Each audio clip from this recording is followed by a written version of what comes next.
Hola amigo, bienvenido a la transmisión de hoy. Sabes, sé que lo digo siempre, pero este es un mensaje que tiene el potencial de cambiar tu vida. Préstale toda tu atención a la palabra de Dios, ponla primero en tu vida y obtendrás beneficios de ella. En el libro de Job, Job dijo: Señor, he estimado que tus palabras son más necesarias que el pan. Cuando tomamos esa actitud sobre el pan de la vida, la palabra de Dios desata grandes bendiciones en nuestra vida. Si tienes una Biblia, tómala. Iremos a las Escrituras juntos.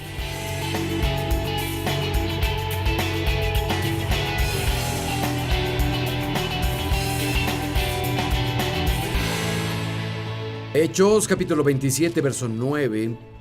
Se había perdido mucho tiempo y era peligrosa la navegación porque ya había pasado el ayuno. Pablo les advirtió.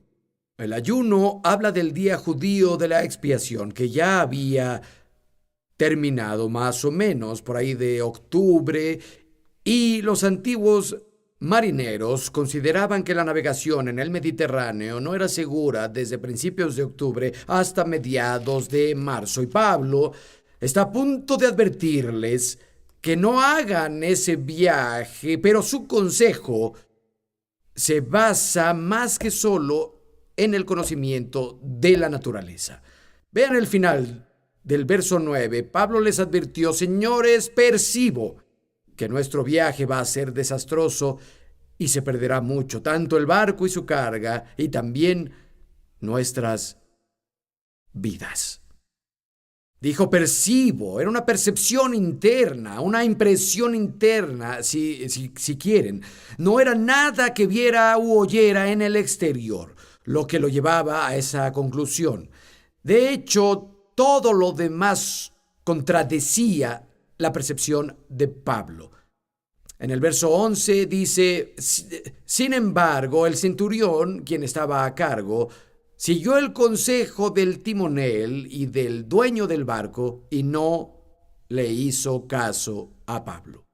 Al leer los siguientes versos, descubrimos que el centurión, el que tomaba la última decisión, estaba más persuadido por esas tres cosas que por la advertencia de Pablo a no navegar. Y lo primero que leemos en el verso 11, los expertos, el timonel o el piloto y el capitán de la nave, el dueño del barco, todos conocían el mar, conocían las estaciones y conocían el barco. Eran los expertos y su consejo fue: debemos irnos. Y en el verso 12 dice: como el puerto no era adecuado para invernar, la mayoría decidió que deberíamos seguir adelante con la esperanza de llegar a Fenicia, puerto de Creta, que da al suroeste y al noroeste para invernar. No solo los expertos, la mayoría aconsejó que debían zarpar de ahí. Y en el verso 13, cuando comenzó a soplar un viento suave, creyeron que conseguirían lo que querían. Llevaron anclas y navegaron junto a la costa de Creta. En el verso 13, todas las circunstancias se alineaban. La brisa comenzó a soplar en la dirección correcta y parecía que tenían una puerta abierta circunstancialmente. Tienes a los expertos apuntando en esa dirección. Tienes a la mayoría apuntando allá. Todas las circunstancias y las puertas abiertas apuntaban allá, y la percepción de Pablo apuntaba en la otra dirección. Y luego leemos los siguientes dos versos. Verso 14. Dice: poco después se nos vino encima un viento huracanado llamado nordeste. El barco quedó atrapado y no podía enfrentar al viento y lo dejamos a la deriva. Los expertos se equivocaron. La mayoría se equivocó. Y las circunstancias y las puertas abiertas, el viento del sur que soplaba suave, se equivocaban. Y lo único correcto era la percepción de Pablo. Pablo no dijo: Dios me dijo. No dijo: así dice el Señor. Dijo: percibo. Tenía una percepción interna, una impresión interna, si quieres. Podría ser una vocecita, llámalo el testigo interno del Espíritu Santo, llámalo como sea. Pero Dios guía a todos sus hijos a través de las impresiones internas, percepciones internas, y necesitamos aprender a escucharlas, a ese testigo interno, a esa cosquillita interna del espíritu.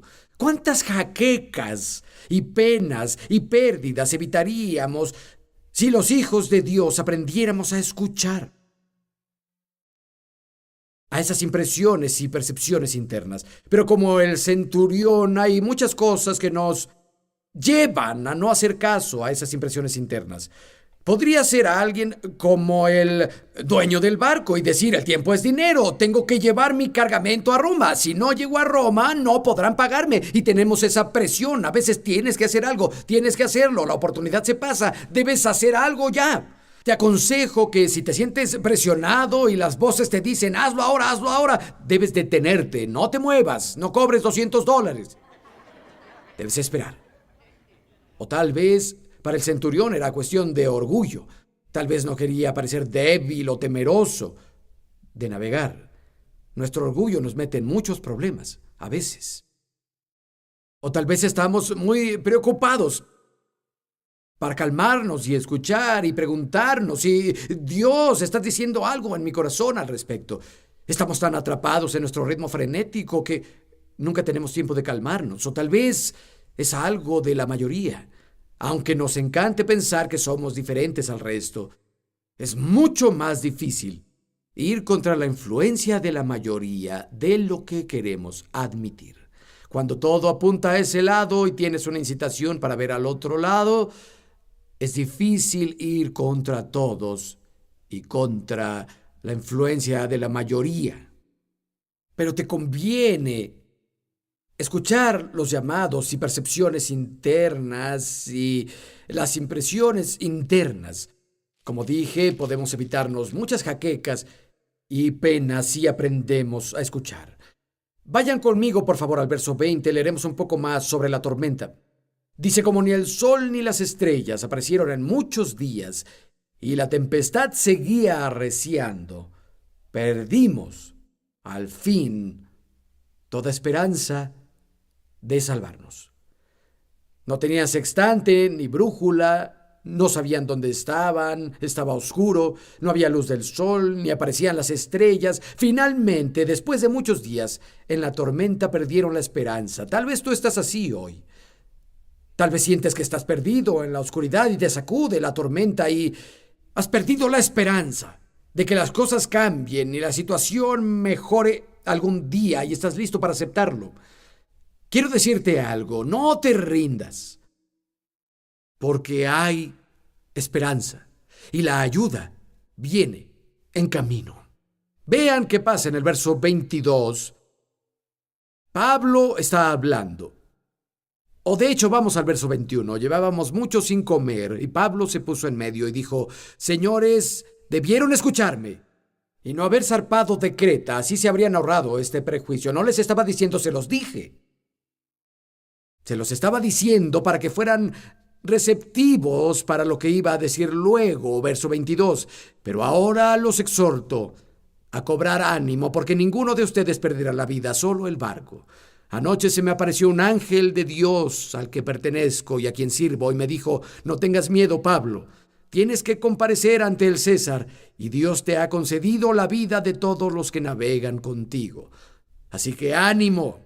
Confío en Dios, en que sucederá tal y como se me dijo. Sin embargo, debemos encallar en alguna isla. En medio de esta situación donde todos habían perdido la esperanza, Pablo se para en medio y dice: ¡hey, tengan valor! ¡Anímense! ¿Por qué? Porque tenemos un capitán muy experimentado y nos sacará de esto. No. Porque tenemos un barco muy firme. No.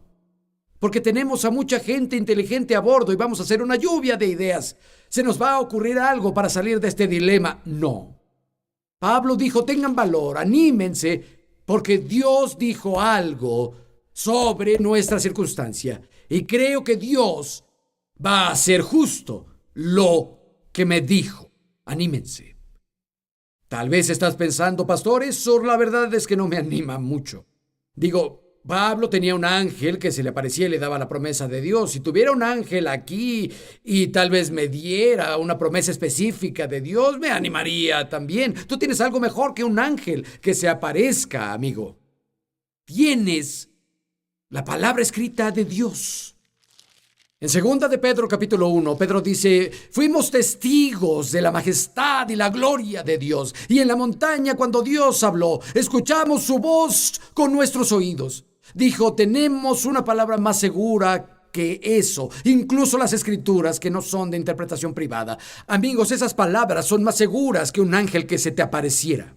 Es más seguro que si escucharas la voz audible de Dios. El cielo y la tierra pasarán, pero su palabra permanecerá. Está establecida por siempre en el cielo, y Dios ya dijo algo sobre tu circunstancia en su palabra. Puedes aceptar su promesa y te sacará de la tormenta. Josué, casi al final de su vida, pidió a las personas que se reunieran y dijo: ninguna promesa de Dios nos ha fallado. Todo se ha cumplido. Y les digo, su palabra es una base segura. Y si estás en una tormenta ahora, amigo, necesitas encontrar una promesa en la Biblia y anclar tu esperanza a esa promesa. Ahora, después de haber dicho eso, quiero hablar unos minutos, y esto es el corazón del mensaje, una lección práctica que podemos aprender de esta historia sobre la tormenta. Y lo primero es una pregunta. ¿Qué clase de personas terminan en una tormenta? Deben ser personas malas, personas que disgustan a Dios, como Jonás, el desobediente Jonás. Para que aprendas, Jonás.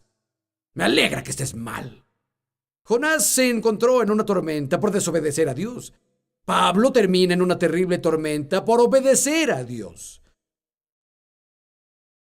¿Recuerdan la palabra que le dijo el ángel? Debes presentarte ante el César. Estaba siguiendo el plan de Dios para su vida. Estaba en una misión de Dios y terminó en una terrible tormenta. Y la verdad es esta: la gente buena termina en terribles tormentas. Vivimos en un mundo caído y no lo hemos analizado. Las tormentas pasan. Son parte de la vida. No significa que Dios esté enojado contigo o ya no tengas el favor de Dios. Todos viven tormentas. Y en segunda, no podemos dictar el método de Dios para librarnos. Dios libró a Pablo y a los que estaban con él, pero no de la manera en que la mayoría habría elegido. He leído varias veces en las Escrituras que Dios libera a las personas de las tormentas. En Juan capítulo 6, Jesús camina sobre el agua y hay una terrible tormenta, y la Biblia dice que lo recibieron en su bote y de inmediato estaban en su destino. El milagro de la traslación ocurrió. Es mi forma favorita de lidiar con una tormenta. Es un milagro instantáneo, sin trabajo, sin esfuerzo de mi parte. Solo ¡bam! Dios, eres lo máximo. Pero luego leemos en Lucas capítulo 8. Hay otra terrible tormenta y Jesús reprende al viento y hay una gran calma. Pero no son trasladados a la orilla. Aún tienen que remar y encontrar el viento, sacar las velas y navegar. Y esa forma de liberación de una tormenta es un avance maravilloso que Dios nos da. Y lo que era difícil, de pronto es fácil. No tienes que remar contra el viento y las olas. A veces es la forma en que Dios te libera. Hay un avance y de pronto donde había resistencia encuentras favor, pero aún requiere esfuerzo y cooperación de tu parte. Y luego hay tormentas como en la que estaba Pablo. Nada inmediato. No hay calma. Pierden el barco, pierden el cargamento, pero sus vidas se salvan. Y sabes, la tormenta nunca paró. Incluso después de naufragar e ir a la orilla, la Biblia dice que seguía lloviendo. Puedes leerlo en 2 de Corintios 11:25. Pablo dijo: he naufragado 3 veces. No siempre puedes dirigir cómo las cosas te van a salir. A veces Dios lo hace instantánea y milagrosamente. Es sorprendente. A veces hay un avance y las cosas se vuelven fáciles. A veces la tormenta al final se calma sola. Como sea que Dios traiga alivio a tu vida, puedes tener confianza en que Dios te traerá también bendición. Anímense.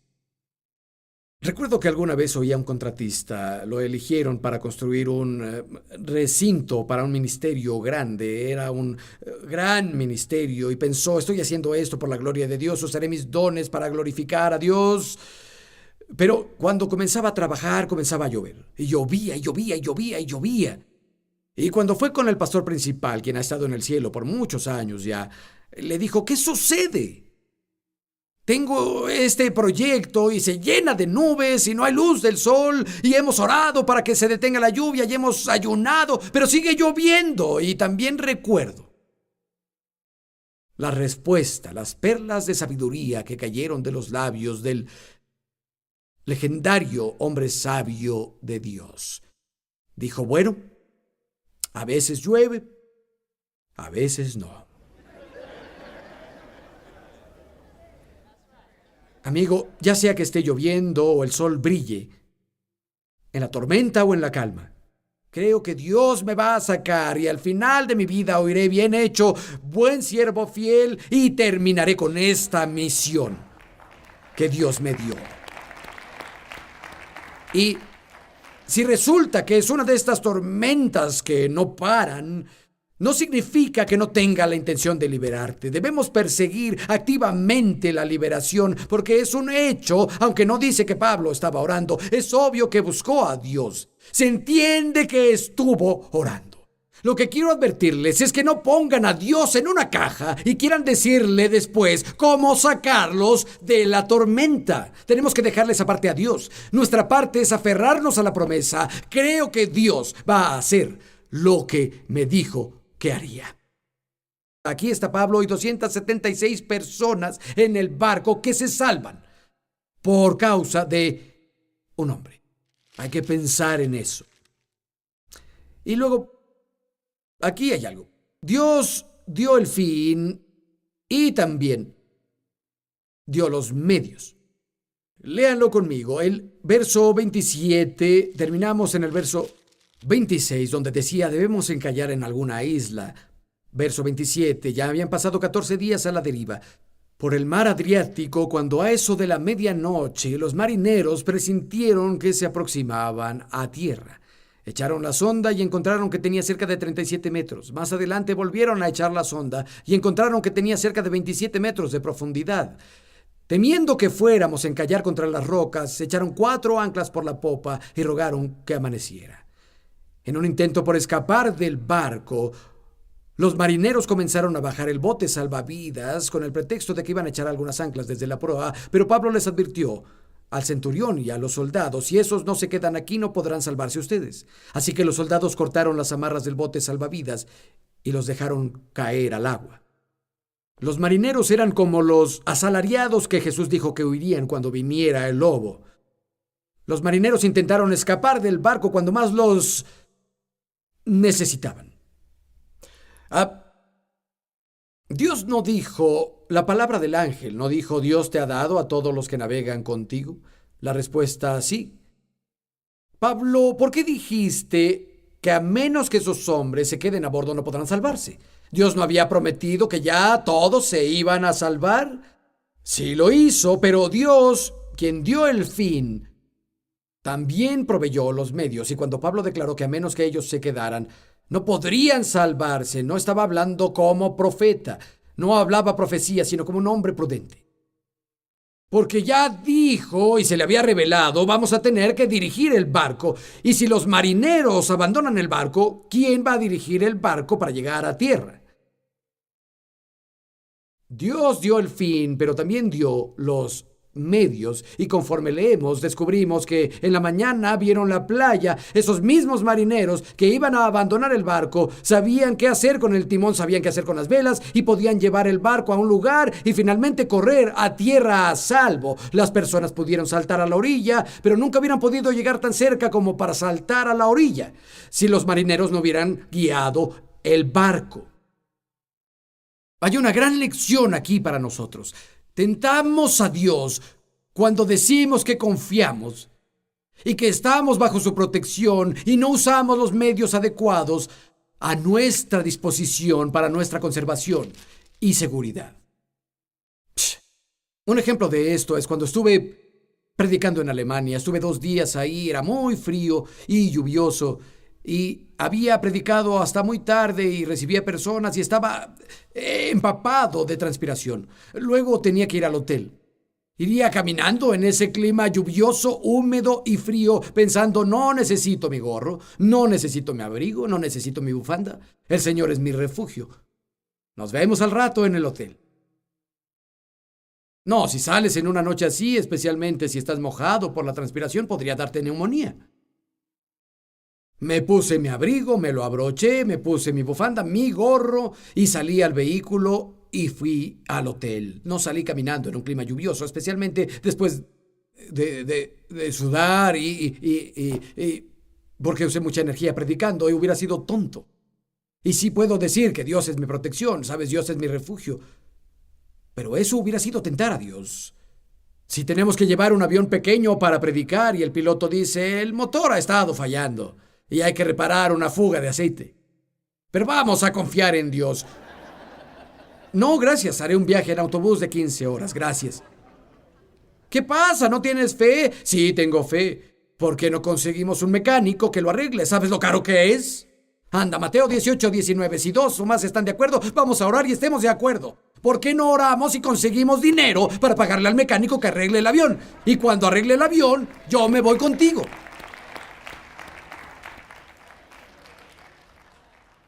Dios me da el fin, pero también me da los medios. Seguimos. Verso 33. Estaba a punto de amanecer cuando Pablo animó a todos a comer. Hoy hace ya 14 días que están con la vida en un hilo y siguen sin probar bocado. Es mucho tiempo para no comer, 2 semanas. Ha habido una tormenta. Les ruego que coman algo, pues lo necesitan.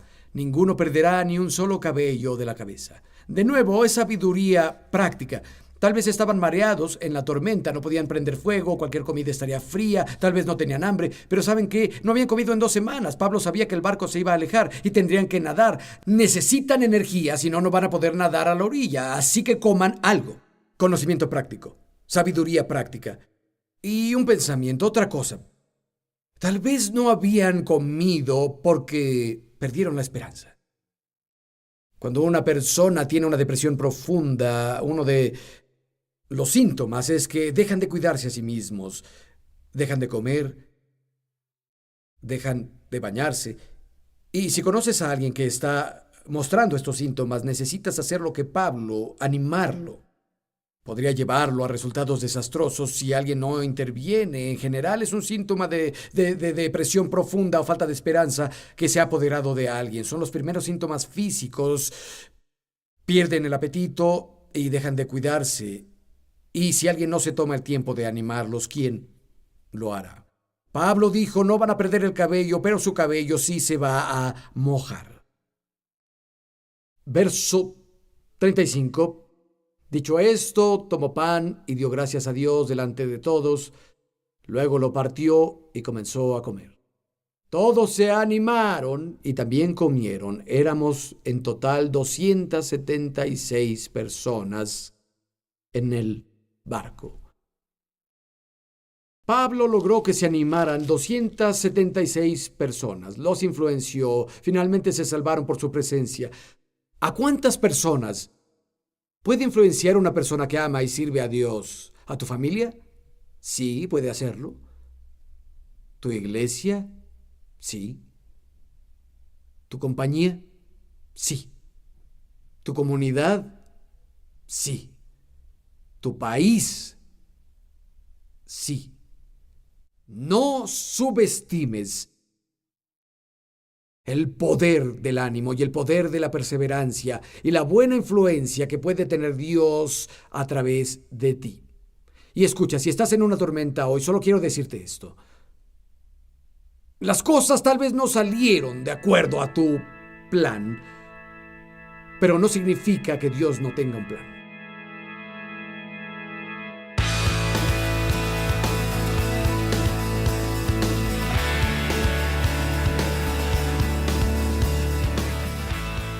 Una de las mejores cosas que he aprendido sobre Dios es que en serio sabe lo que pasa y tiene un mejor plan que yo.